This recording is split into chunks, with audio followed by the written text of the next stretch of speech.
I never thought my life would end in a place like this, Fairview Meadows.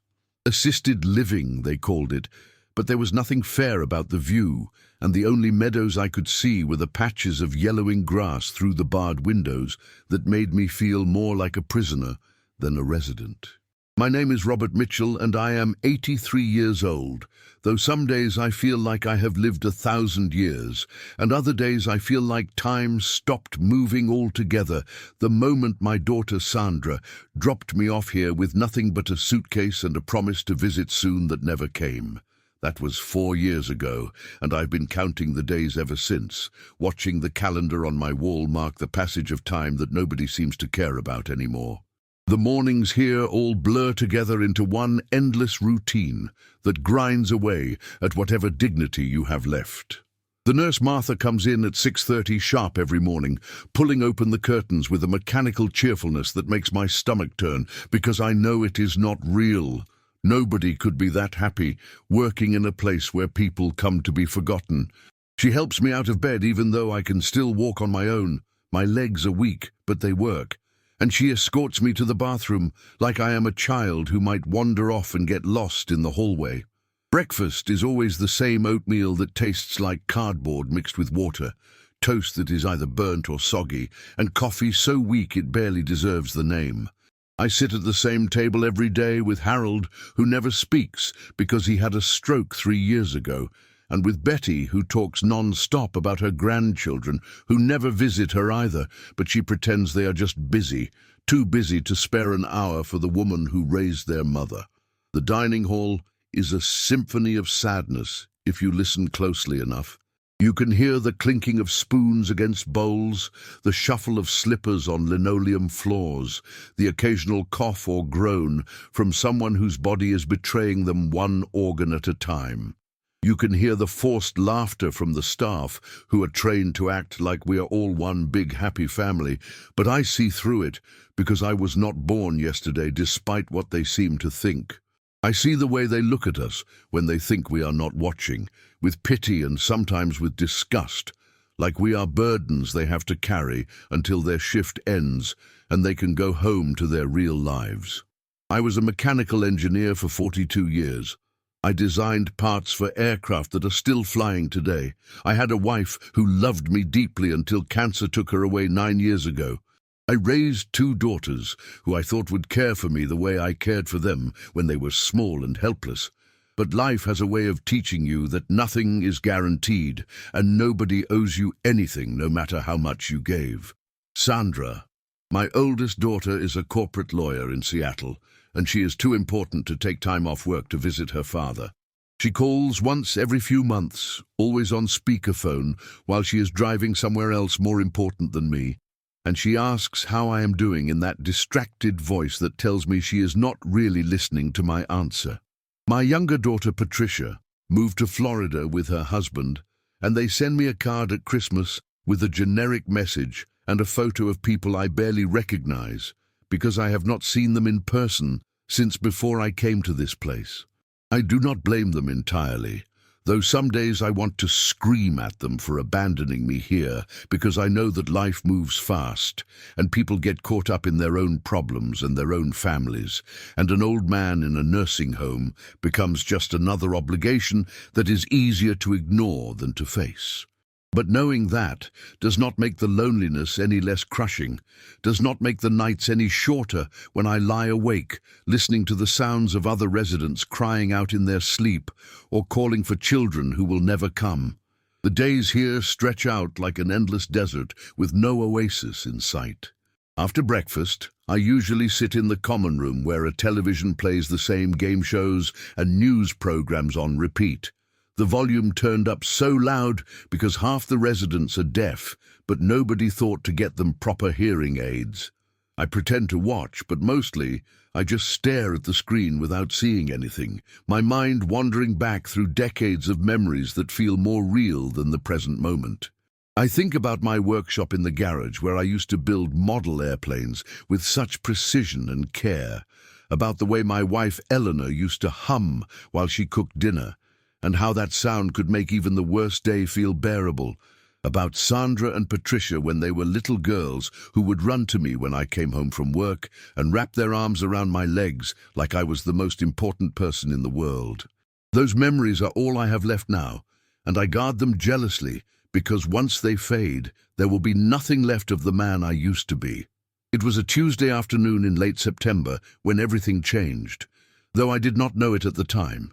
I was sitting in my usual spot by the window in the common room, watching the leaves turn brown and fall from the oak tree in the courtyard, thinking about how I would probably never rake leaves again or feel that satisfying crunch under my boots in autumn. The afternoon sun was streaming through the window, making me drowsy, and I was about to doze off when I heard Martha's voice cutting through the usual quiet. "Mr. Mitchell, you have visitors," she said. And I thought I must have imagined it because nobody visits me. Nobody has visited me in 4 years except for the social worker who comes once every 6 months to check a box on some form. I turned around slowly, my neck creaking with the movement, and saw 2 small figures standing next to Martha, holding hands and looking at me with identical pairs of bright blue eyes that seemed to see right through me. They were twins, a boy and a girl who could not have been more than 8 years old, both with messy blonde hair that looked like it had not seen a comb that morning, and matching red backpacks that were almost as big as they were.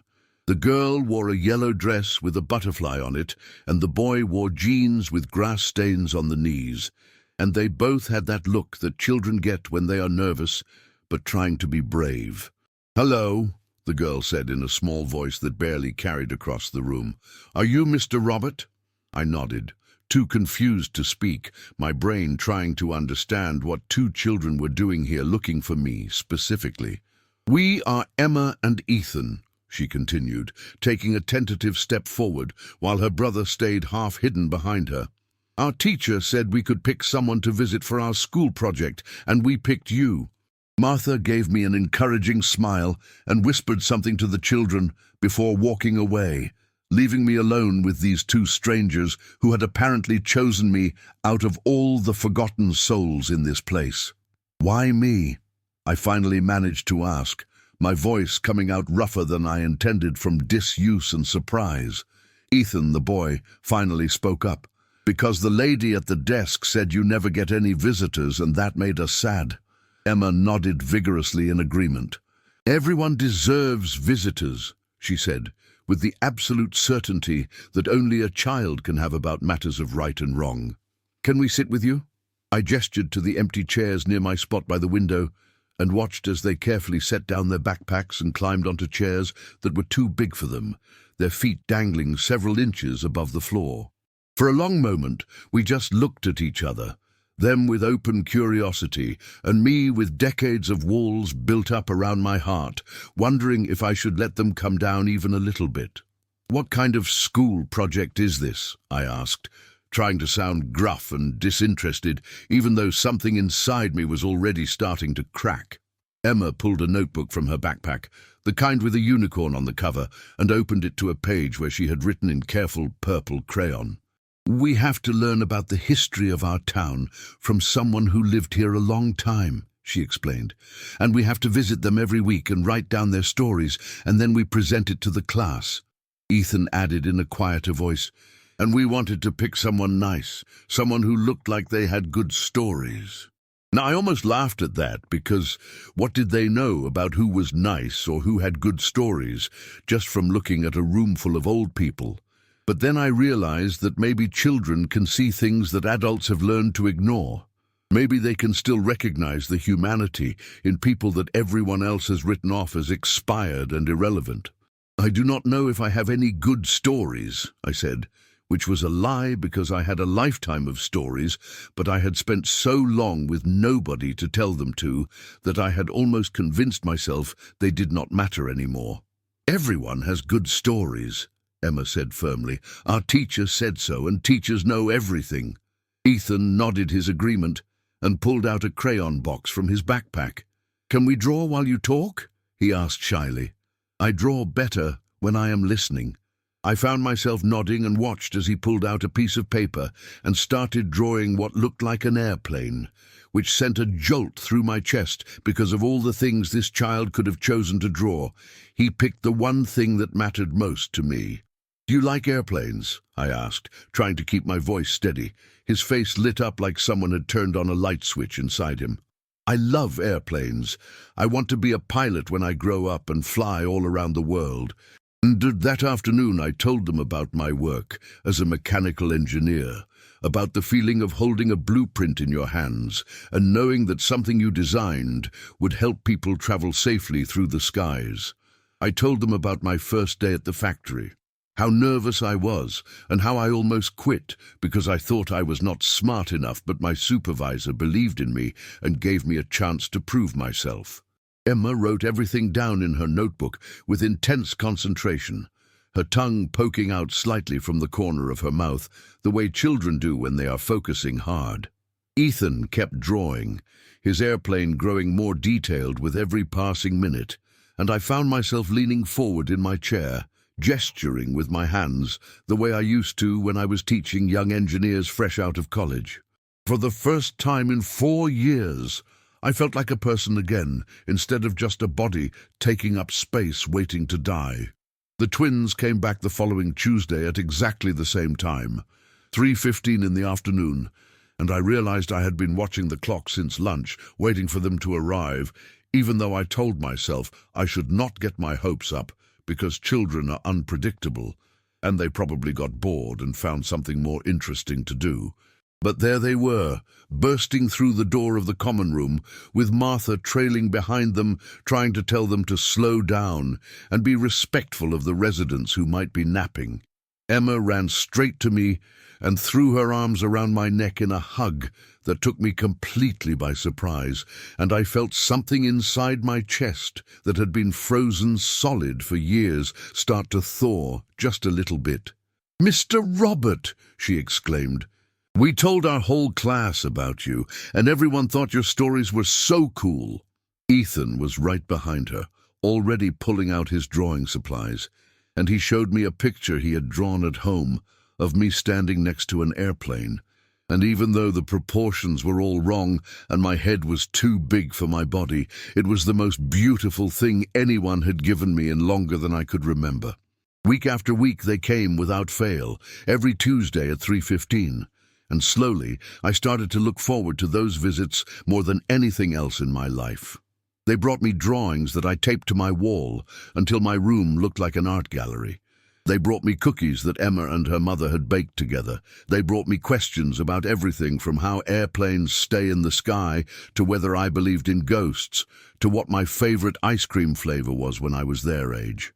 I found myself preparing for their visits, thinking of stories I wanted to share with them, remembering details from my past that I thought I had forgotten completely. I told them about the time I met Eleanor at a church dance and how I knew within 5 minutes that I was going to marry her someday. I told them about Sandra and Patricia when they were young, about the treehouse I built in our backyard and the camping trips we took every summer to the mountains. I told them about the projects I worked on, the failures and the successes, the colleagues who became friends, and the bosses who taught me valuable lessons even when they were hard to hear. But it was not just me telling stories. The twins talked too, filling me in on their lives with an openness that made my heart ache for how innocent they still were, how unprotected by the cynicism that comes with age. Emma told me about her best friend Sarah, who moved away, and how sad that made her, and how she wrote letters that Sarah never answered back, which I understood more deeply than she could know. Ethan told me about his struggle with reading, how the letters got jumbled up on the page sometimes and made him feel stupid, even though his teacher said he was not stupid at all, just that his brain worked differently. I told him about my own difficulties with math when I was young, how I had to work twice as hard as everyone else to understand calculus, but that hard work paid off eventually. "You are not stupid," I said firmly, looking him directly in his worried blue eyes. "You are smart in ways that other people are not. You just have to find your own path." The other residents started to notice the twins coming every week, and I could see the longing in their eyes, the hunger for connection that we all shared but rarely admitted out loud. Betty started positioning herself near the door on Tuesdays, hoping the children might talk to her too. Harold, who had not smiled in months, would watch them from across the room with something like joy flickering across his stroke-damaged face. Even the staff seemed to perk up on Tuesdays, like the presence of children in this place of slow dying reminded everyone that life still existed beyond these walls. Martha pulled me aside one day and said, "Those twins are good for you, Mr. Mitchell. I have not seen you this engaged in years." I wanted to tell her that engaged was too mild a word, that the twins had not just engaged me, but had resurrected me, had taken the shell of a man who was just marking time until death and reminded him that he still had value, still had stories worth telling, still had a reason to wake up in the morning. But along with the joy came fear, a gnawing anxiety that lived in my stomach and kept me awake at night. What would happen when the school project ended? Would the twins stop coming? Would they forget about me as quickly as my own daughters had? I tried to protect myself by not getting too attached, by reminding myself that this was temporary and that I should enjoy it while it lasted without expecting it to continue forever. But the heart does not listen to logic, and mine had already wrapped itself around these two children like vines around a trellis, growing stronger and more intertwined with every passing week. I caught myself thinking about them during the long, empty hours between their visits, wondering what they were doing in school, whether Emma had made new friends, whether Ethan's reading was improving, whether they thought about me at all when they were not here. On Tuesday they came in with serious expressions on their faces, and I felt my stomach drop because I knew what was coming. The school project was ending. They would present their findings to the class and move on to the next assignment, and I would go back to being invisible, just another forgotten old man waiting for death in a place that smelled like disinfectant and despair. "Mr. Robert," Emma said, sitting down in her usual chair and taking my wrinkled hand in her small, smooth one. "We need to talk to you about something important."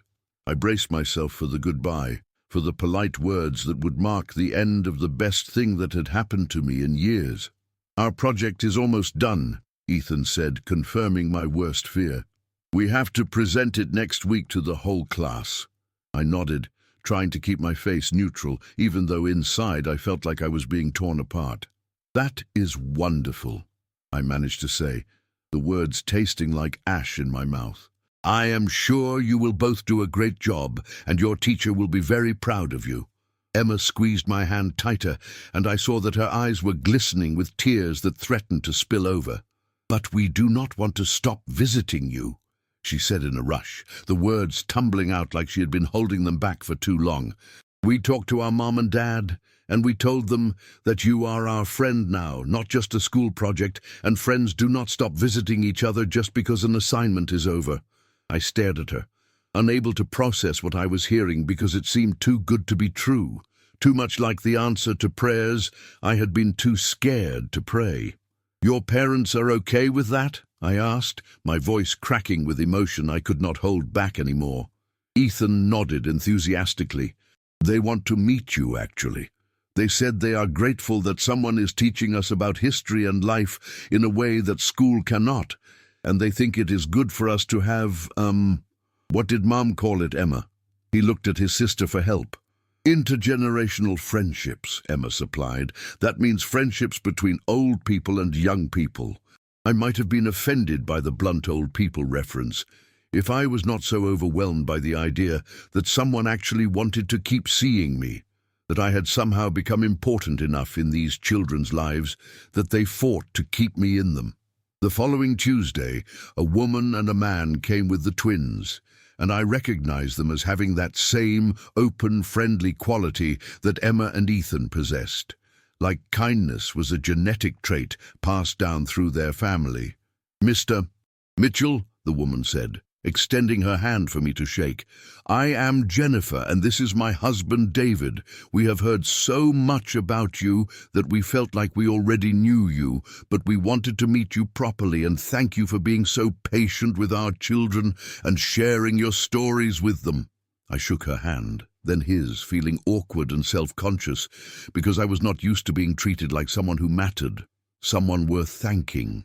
"They are wonderful children," I said honestly. "They have brought more joy into my life than they could possibly understand." David smiled at that, a warm, genuine smile that reached his eyes. "They have learned so much from you, not just about history and engineering, but about resilience and dignity, and how to treat people with respect. That is worth more than any lesson they could learn from a textbook." We talked for over an hour that day, about everything and nothing, and I learned that Jennifer was a teacher herself at a different school, that David ran a small hardware store downtown, that they valued family and community and believed in teaching their children to see the humanity in everyone, regardless of age or circumstance. Before they left, Jennifer said something that would change everything. "Mr.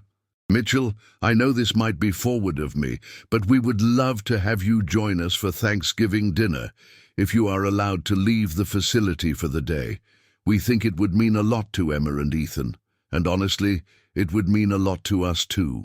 Thanksgiving had always been my favorite holiday, the one time of year when family came together without the pressure of gift-giving or religious obligations, just coming together to share food and gratitude.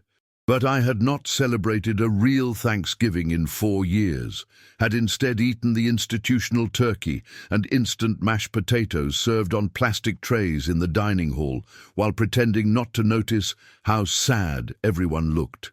The idea of sitting at a real table with a real family, even if they were not my family by blood, filled me with a longing so intense it hurt. "I would like that very much," I said, not trusting myself to say more without breaking down completely. "If it is not too much trouble." Jennifer shook her head firmly. "It is no trouble at all. You are part of our family now, whether you realize it or not." The weeks leading up to Thanksgiving were the happiest I had felt in years.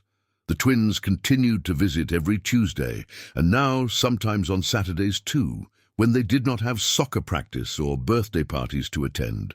They brought me into their world in ways that felt both foreign and familiar, telling me about their friends and their teachers and their hopes and their fears. Emma confided in me that she worried about not being pretty enough, because some girls at school were mean to her, and I told her that true beauty comes from kindness and intelligence and courage, qualities she had in abundance. Ethan showed me his improving reading skills, proudly working through simple chapter books that he chose specifically to read aloud to me, and I praised his progress while inside marveling at the miracle of watching someone discover the magic of words and stories. Martha noticed the change in me too.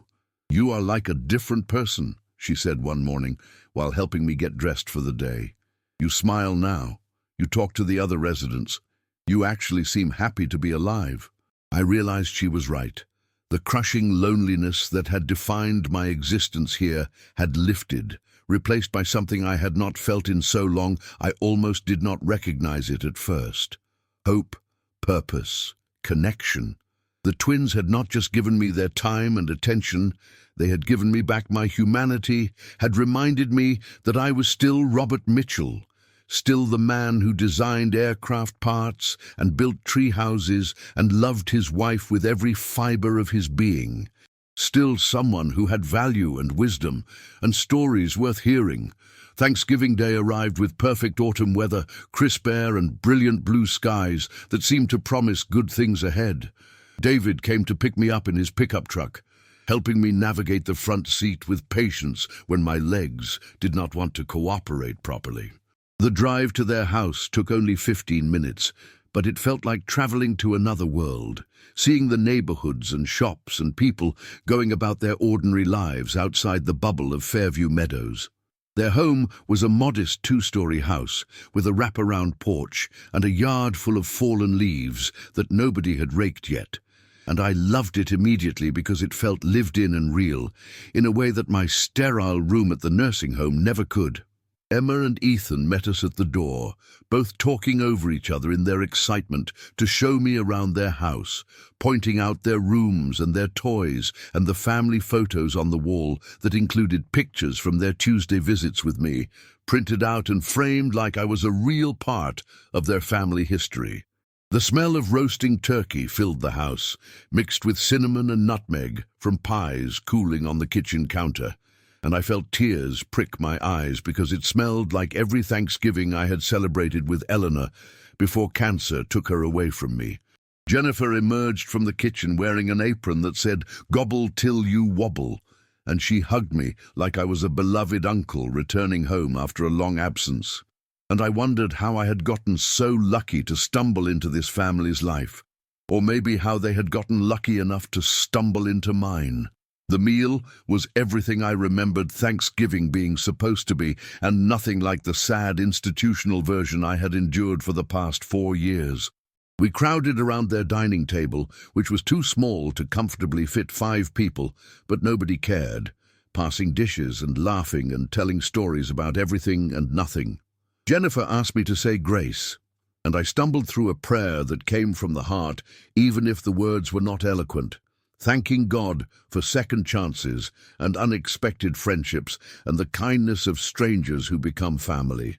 We ate until we were stuffed, the twins piling their plates high with stuffing and cranberry sauce, while Emma declared that mashed potatoes were the best food ever invented, and Ethan argued that pie should count as a main course, not just dessert. David told jokes that made us all groan, and Jennifer shared stories about her students that reminded me that life and learning and growing continue at every age. And I contributed my own stories from decades past that suddenly felt relevant again because people were listening and laughing and treating them like they mattered. After dinner, we moved to the living room where a fire crackled in the fireplace, and we were all too full to move much.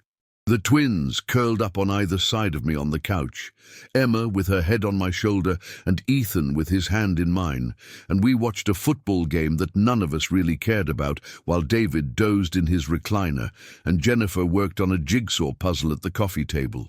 It was so ordinary and so perfect that I felt my heart might burst from the fullness of it, from the realization that I was exactly where I was supposed to be, even if it took 83 years and 4 years of loneliness to get here.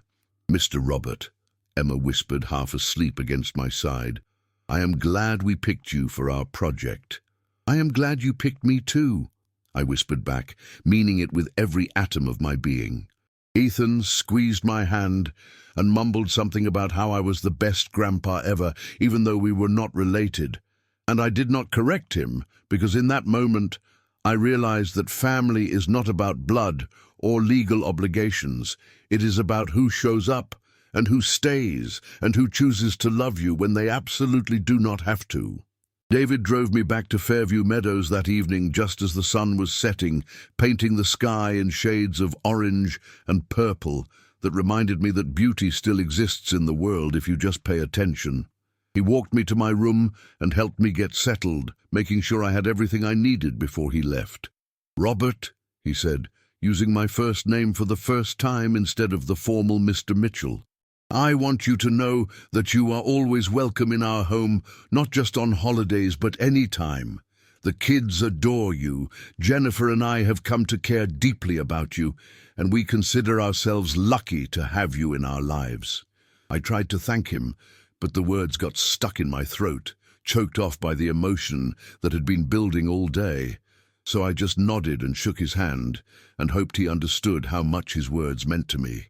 That night, I lay in my bed in my room that now felt less like a prison cell because it was decorated with the twins' artwork, and because I knew that beyond these walls there were people who cared whether I woke up tomorrow morning or not. I thought about my daughters Sandra and Patricia, who had abandoned me here, and I realized that I had finally stopped waiting for them to come back, had finally accepted that they made their choice, and I could not change it no matter how much it hurt. But I also realized that their absence had created a space in my life that the twins and their parents had filled with something even more precious than obligation-based family visits would have been. They chose me. They kept choosing me week after week. Not because they had to, but because they wanted to, and that made all the difference in the world. I fell asleep that night with a smile on my face and gratitude in my heart, knowing that tomorrow was Tuesday and the twins would come visit me again, and the day after that would come, and the day after that, and I would face each one of them with purpose and joy instead of the crushing despair that had defined my existence for so long. The old man who received no visits had finally found his family, and they had been worth waiting for. Thank you so much for watching this story, and I truly mean it from the bottom of my heart. If this touched you in any way, if you felt even a fraction of what Robert felt when those twins walked into his life, please consider subscribing to our channel and hitting that bell icon so you never miss another story. We share these stories not just to entertain, but to remind us all that human connection is the most powerful force in the world, that it is never too late to find your people, and that sometimes the family we choose means even more than the family we are born into. I would absolutely love to hear from you in the comments below. Have you ever experienced an unlikely friendship that changed your life? Do you know someone in a nursing home who rarely gets visitors? What stories would you like us to tell next?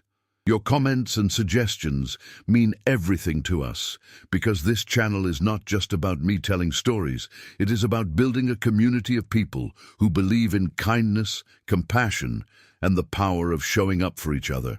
Thank you for being here. Thank you for caring, and thank you for believing that every single person, no matter their age, deserves to be seen and valued and loved.